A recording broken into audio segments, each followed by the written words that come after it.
Монголын багш нарын баярын мэндийг нийт Монгол орон даяар байгаа нийт багш сургууль хүмүүжүүлэгч нартай хүргье.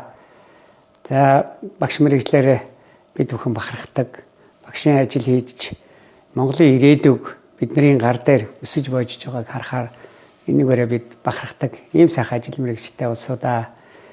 За миний бие боловсролын салбар тэр дотроо багш нарыг төлөөлж улсын их хурлд сонгогдсон гишүүн. Үнэхээр одоо ирэх 2026 оныг боловсролыг дэмжих жил болгон батлахад өнөөдөр боловсролд маань одоо буглаад байгаа олон асуудлууд за мөн одоо засаж залруулах олон асуудлуудыг гаргаж тавьж бодит байдлыг гаргасан тооцоолыг хийсэн үндсэн дээр энэ боловсролыг дэмжих жил бол уг нь зарлагдсан. За тэгээ харамсалтай нь одоо улсын төсвийн орлого бүрдүүлэлт хэдийн их найдаар дутагдсанаас болоод боловсролын төсөв маань боловсролын салбарын төсөв маань тийм хангалттай сайн орж ирж чадсангүй. Ийм учраас одоо энэ дээр бид нэр орлогын их өсвөрийг бид нэр хайж их хурлд одоо боловсролыг ярьдаг, салбарын талаар санаа зовдөг, багш нарын асуудлуудыг гаргаж ирж тавьдаг олон сайн гишүүд байж бид нар бол одоо нийлээд энийг ярьж байгаа. Ялангуяа байнгын хорон дээр бас нэлээ ярьж байна. Тэгэхээр одоо төсөв хилцэгдэд өнгөж эхэлсэн.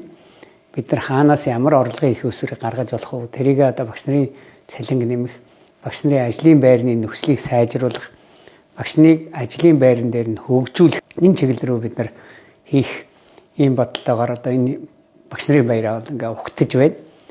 Тэгээ багш нар маань олон шаардлагууд бас хөргүүлж ирж байна. Үйлдвэрчний эвлэлээрээ дамжуулаад энийг бол одоо гишүүд маань хүлээж авсан.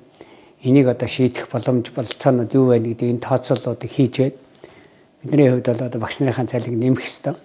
Багш бол одоо хамгийн нэр хүндтэй, хамгийн чухал ажил учраас бид нар энэ дээр анхаарах ёстой гэдгийг шат шатандаа ярьж байгаа. Тэгээ энэ олон гишүүд яриад, энэ олон хүн яриад тооцооллуудыг үзээд боловсролын яам, сангийн яам, эдийн засаг хөгжлийн яам дээр бодлогуудыг гаргаад ирэмблээд ингээд яриад ирэхээр асуудал бол бас нааштайгаар шийдэгдэх болов. За цаашлаад одоо бүр бодлогод тусаж орж ирж энэ цаашаа явах ёстой. Хөгжлийн төлөвлөгөөнд тусах ёстой юм байна. Тэгээ цаашаа төсөв дээрээ тавих ёстой. За энэ дээр одоо GDP-ийн буюу дотоодын нийт бүтээгдэхүүний 5-аас доошгүй хувь. За тэр зардлынх нь 20-оос доошгүй хувь нь байх гэдэг бид нар одоо хуульчлах. Боловсролын ерөнхий хуулиудад бас өөрчлөлтийгээд явах гэсэн. Ийм зүйлүүд яригдж байна. Гэхдээ өнөөдөр бол багш нарын баярын өдөр. Бидний мэрэгжлийн одоо мэрэгжлээрээ бахархдаг. Одоо өнөөдөр багш нар үнэхээр одоо өөрсдөө бахархаж, өөрсдийнхээ шавнараар бахархаж энэ Монгол орны хөгжилд оруулж байгаа өөрсдийнхөө бодит хувь нэмрээр бид нар бахархсан. Тийм сайхан түүхүүдийг өнөөдөр олон ийм түүхүүд олон байгаасаа тэгээ та бүхэн маань баяраа сайхан тэмдэглээрээ амжилт хүчээлээ сайхан ярьцгаагаараа тэгээ бид нар ингээ хамтдаа нэг талдаа гараад учир зүгөө олцоод мэдээлэлээ сайхан хуваалцаад ингээд явах юм бол бид нарт их сайхан бас ирээдүй бий, боломжууд бий.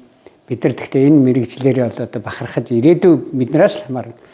Багш нар ажиллаа орхиод гараад багшийн олдохгүй болоод ирчихвэл энэ улсад ерөөсөө хөгжил гэж байхгүй.